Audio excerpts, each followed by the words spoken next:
बिस्मिल्लाहिर्रहमानिर्रहीम। अल्लाह रब्बुल आलमीन कुरान मजीद में इरशाद फरमाते हैं कि कुंतुम खैर उम्मतिन उखरिजत लिन्नास, तुम एक बेहतरीन उम्मत हो और तुम लोगों के हिदायत के लिए पैदा किए गए हो। दोस्तों, कराची का इज्तिमा आ रहा है और तबलीगी जमात का ये इज्तिमा जिसमें लाखों लोग शरीक होते हैं और अपनी हिदायत लेकर घरों को लौटते हैं। इस साल 2024 के अंदर जो इज्तिमा हो रहा है वो आप सबको मालूम है कि वो 25, 26 और 27 जनवरी को हो रहा है और ये जुमेरात की शाम से शुरू होता है और इसी तरह से इतवार की सुबह दुआ के साथ इख्तिताम को पहुंच जाता है। दोस्तों, हम अपनी ज़िंदगी के अंदर मसरूफ़ होते हैं, मशगूल होते हैं, कहीं कारोबार में, फैक्ट्री में, तिजारत में, ऑफिस में, और भी बहुत सारे हमारे मामलात होते हैं। कभी हम मुलाजमत में मसरूफ़ हैं और कभी अपनी तिजारत में मसरूफ़ होते हैं।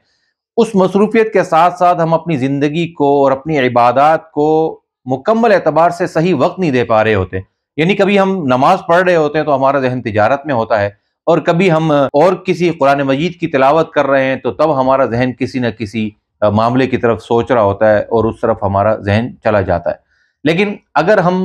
मुकम्मल तौर पर अपनी इबादत को वक्त नहीं दे पाते, सही तरह हम नहीं कर पाते हैं, तो कम से कम साल के अंदर हमारे लिए 3 दिन तो कम से कम ये अदना दर्जा है। वैसे तो हमें जो भी इसका तरतीब और नज़म है तबलीग की, उस पर चलना चाहिए और इससे इंसान की ज़िंदगी में बहुत फ़ायदा होता है कि कम से कम साल में एक चिल्ला लगा लिया जाए। लेकिन अदना दर्जा ये है कि चूँकि इसके अंदर एक माहौल होता है, माहौल के साथ साथ हर एतबार से बंदे के लिए सहूलियात होती हैं, ऑफिस से और कंपनी से छुट्टी लेना भी आसान हो जाती है, और इंसान के लिए चूँकि एक उमूम में बलवा होता है, बहुत सारे हज़रात लोग जा रहे होते हैं, तो इसमें जाना भी आसान हो जाता है। तो कम से कम साल के अंदर 3 दिन आप ऐसा निकालें कि जिसमें आप अपने मोबाइलों को अपने घर में रखें और अपनी तमाम ज़रूरियात को तर्क कर कर, तमाम हवाइज को एक तरफ रख कर 3 दिन आप उस पिंडाल में गुजारें और वहाँ पर उलमा और अकाबरीन की बात सुनें और अपनी और दूसरों की हिदायत का ज़रिया बने। अल्लाह रब्बुल आलमीन मुझे और आपको दीन की सही समझ नसीब फरमाए और इस इज्तिमा को कामयाब फरमाए और उम्मत मुस्लिमा की फलाह व बहबूद और हिदायत का ज़रिया बनाए।